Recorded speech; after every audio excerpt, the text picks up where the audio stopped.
Tents remain in Burlington's Battery Park tonight, but efforts to remove homeless from the park are expected to resume next week. Those eviction plans continue to draw criticism from homelessness advocates. ABC 22's Matt Holderman reports now from the Queen City.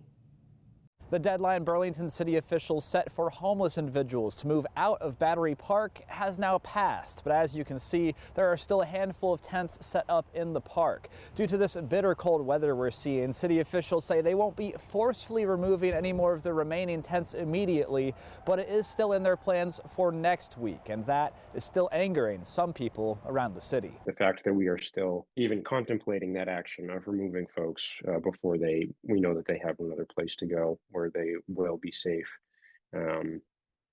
It just shows that we have a lot more work to do. That includes Progressive City Councilor Joe McGee, who calls the move by city administrators appalling. He says that while having a homeless encampment in Battery Park is not an ideal situation, ordering unhoused people to leave the park when all shelters in the city are full makes no sense. If you get removed from one campsite, but you don't have another option, you're probably going to go camp somewhere else in the city. So we're setting up a situation where the city is repeatedly relocating the same individuals. The plans also frustrated the American Civil Liberties Union of Vermont, who told me in a statement, quote, "Until we address the root causes of housing insecurity and invest in proven solutions to homelessness, these periodic sweeps will remain both ineffective and inhumane. We again call on Vermont community leaders to respect the rights and dignity of all our residents." City leaders say they do have a plan for those impacted, though, telling me Thursday that they're working to engage the people camping in Battery Park and connect them to shelter and other services while trying to evict them. On top of that, Mayor Moreau Weinberger recently called on Governor Phil Scott to allocate part of the state's budget to the hotel-motel program and expanding shelter capacity. McGee says he appreciates those efforts, but he also says that there are better ways to reach those goals, like working them through the state legislature. Burlington can't do it by ourselves. That is true,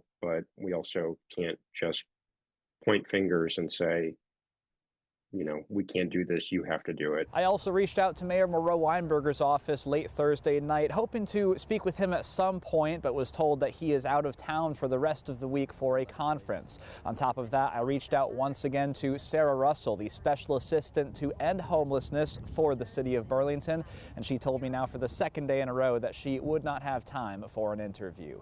Reporting in Burlington, Matt Holderman, ABC 22 News.